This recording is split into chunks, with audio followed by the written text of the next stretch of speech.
अस्सलाम वालेकुम। मैं हूं सईद शेख और आपको अपने यूट्यूब चैनल पर वेलकम करता हूं। व्यूवर्स, स्टोरी हमने आज आपके साथ शेयर करनी है दो।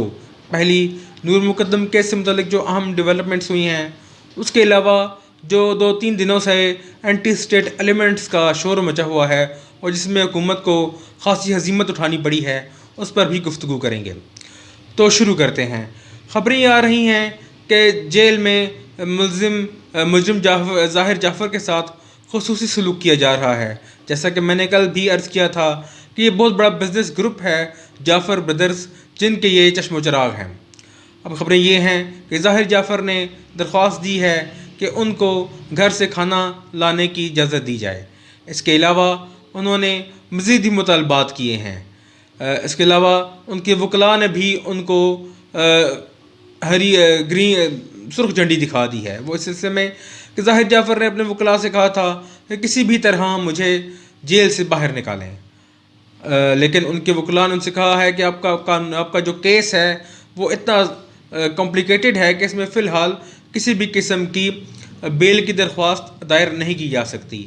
अभी केस आगे चलेगा और उसके बाद आपको कुछ रिलीफ मिल सकता है अगर कानून में इजाज़त हुई तो। नाजरीन, हमको तवक्का करें कि ज़ाहिर जाफ़र के साथ भी कानून के मुताबिक सलूक किया जाएगा। जैसे कुछ लोग कह रहे हैं कि उनको सरेआम फांसी दी जाए, उनको इस तरह की सज़ा दी जाए या उनको बदतरीन तशद्दुद का निशाना बनाया जाए, तो ये बातें दुरुस्त नहीं हैं। क्योंकि कोई कितना भी बड़ा मुजरिम क्यों ना हो, उसके साथ सलूक कानून के मुताबिक होना चाहिए। अगर सलूक कानून के मुताबिक नहीं होगा तो माशरा जंगल की सूरत हाल इख्तियार कर जाता है। फिर हर शख्स अपना कानून लागू करने की कोशिश करता है। बहरहाल ज़ाहिर जाफ़र को सख्त सज़ा होनी चाहिए और वो भी कानून के मुताबिक होनी चाहिए, ताकि पाकिस्तान में आइंदा कोई कानून ना तोड़ सके। इस सिलसिले में ये भी ख़बरें हैं कि जैसा कि सानिया निश्चित ने प्रेस कॉन्फ्रेंस में बताया था कि इस्मत आदम उनकी रिश्तेदार हैं।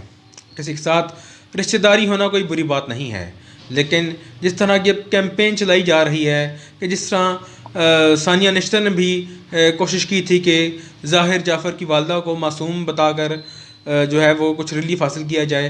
अब इत्तलात ये हैं कि उनके ख़ानदान के कुछ लोगों ने सहाफ़ियों से भी रब्ता किया है और सहाफ़ियों को ये टास्क दिया गया है कि वो ज़ाहिर जाफ़र की फ़ैमिली का मौक़िफ़ भी बताएँ, तस्वीर का दूसरा रुख भी बताएँ। जबकि व्यूवर्स, इस सिलसिले में तस्वीर का कोई दूसरा रुख नहीं है। एक मुजरिम जाए वकूआ से गिरफ़्तार हो चुका है, उसने इक़रार जुर्म भी कर लिया है, तो अब इसमें कौन सा तस्वीर का दूसरा रुख बाकी है। बहरहाल, जो कानून में सहूलियात, जो कानून में उनको सहूलत हासिल है, उनको एक्सरसाइज करना चाहिए। और अगर वो लोग अपनी बेगुनाही साबित कर सकते हैं, जैसा कि ज़ाहिर जाफ़र के वालिदैन हैं और वालिदा हैं, वो अगर अपनी बेगुनाही साबित कर सकते हैं तो उनको ज़रूर रिलीफ़ मिलना चाहिए।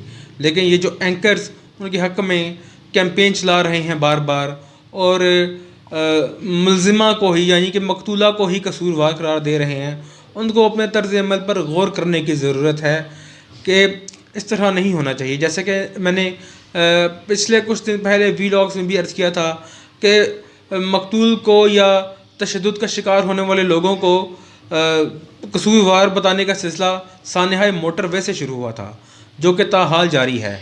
इसमें वज़ीर आज़म इमरान ख़ान ने तो अपने बयानात से रुजू कर लिया है। उन्होंने कह दिया है कि अब कि इसमें मकतूल का या तशद्दुद का शिकार होने वाले लोगों का कोई कसूर नहीं होता। कसूरवार हकीकत में वही लोग होते हैं जो तशद्दुद करते हैं। ये सोच पाकिस्तान में ख़त्म होनी चाहिए कि आप विक्टिम ब्लेमिंग करें। महज़ब ममालिक में ये जुर्म तस्वुर किया जाता है कि आप उसी शख्स को मरूद इल्ज़ाम ठहराना शुरू कर दें जो कि तशद्दुद का शिकार हुआ है। जो शख्स अपनी जान की बाजी हार गया है, आप उसी को कसूरवार ठहराना शुरू कर दें। हमारे मुआशरों में रवायत है कि कोई शख्स अगर दुनिया से चला भी जाता है और वो चाहे कितना ही कसूरवार क्यों ना हो, उसको लोग कुछ नहीं कहते। लेकिन अब ये कल्चर बनता जा रहा है हमारे मुआशरे में कि बीमार लोगों का मजाक उड़ाना शुरू कर दिया जाता है। जो लोग दुनिया से चले जाते हैं उनके बारे में भी अजीब अजीब की अफवाहें फैलानी शुरू कर दी जाती हैं कि अगर ये इस तरह का कोई अमल ना करता तो ये जान से ना जाता। बहुत अफसोसनाक रवायत है। पाकिस्तान एक मशरक़ी मुआशरा है, यहाँ पे बीमारों का ख़ास तौर पर ख्याल किया जाता है। व्यूवर्स, جیسا کہ آپ جانتے ہیں کہ 3-4 دنوں سے پاکستان میں ایک شور مچا ہوا ہے. حکومت کی طرف سے ایک فہرست شائع کی گئی جس میں کہ اینٹی اسٹیٹ لوگوں کو بتایا گیا کہ یہ لوگ اینٹی اسٹیٹ ہیں. اس میں 135 صفحات کی رپورٹ تھی جس میں 86 صفحات پر ٹویٹس کے اسکرین شاٹس تھے. اس کے بعد یہ بتایا گیا کہ یہ ٹرینڈز افغانستان سے یا بھارت سے چلتے ہیں، لیکن یہ نہیں بتایا گیا کہ یہ چلانے والے لوگ کون ہیں. جبکہ پاکستان میں جن لوگوں نے اس ٹرینڈ کے خلاف بھی ٹویٹ کیا تھا ان کو بھی مورود الزام ٹھہرا دیا گیا ہے. اس سلسلے میں رحمان ملک کی ایک ریٹویٹ کا بھی اسکرین شاٹ لگایا گیا ہے جس میں وہ مودی کو برا بھلا کہہ رہے ہیں، لیکن چونکہ وہ ٹویٹ ان کی اس ٹرینڈ میں تھی اس لیے ان کو بھی قصوروار بتا دیا گیا ہے.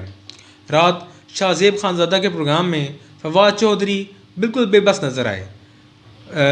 جیو نیوز کی پروڈیوسر مریم چودھری نے اس سلسلے میں بہت باریک بینی سی تحقیقات کی. انہوں نے اس پلیٹ فارم سے بھی رابطہ کیا جو کہ لیگلی ایکسیس دیتا ہے گورنمنٹس کو کہ وہ ٹویٹس کا ڈیٹا لے لیں یا دیکھ لیں کہ اس میں کسی نے کوئی اینٹی اسٹیٹ کردار تو ادا نہیں کیا. لیکن جب ان سے رابطہ کیا گیا تو انہوں نے کہا کہ گورنمنٹ آف پاکستان اس سلسلے میں ہماری کلائنٹ نہیں ہے. اب آپ یہاں سے اندازہ لگائیں کہ یہ لوگ شاید پائریٹڈ قسم کا مٹیریل لوگوں کو دکھا رہے ہیں، لوگوں کو ہراساں کر رہے ہیں. اس سلسلے میں شاہ زیب خانزادہ نے بھی رات ایک بہت اچھا نقطہ اٹھایا.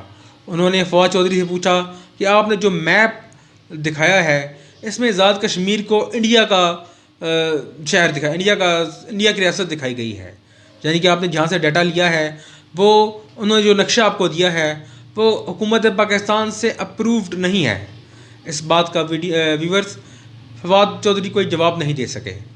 اب آپ خود اندازہ کریں کہ یہ لوگ دوسروں کو غدار قرار دے رہے ہیں، دوسروں کو اینٹی اسٹیٹ قرار دے رہے ہیں، اور خود ان کی یہ حالت ہے کہ انہوں نے بغیر پڑھے، بغیر سوچے سمجھے، بغیر ٹویٹس کے سینٹیمنٹ کا مشاہدہ کیے، بغیر ان کا فورینزک کیے انہوں نے رپورٹ شائع کر دی.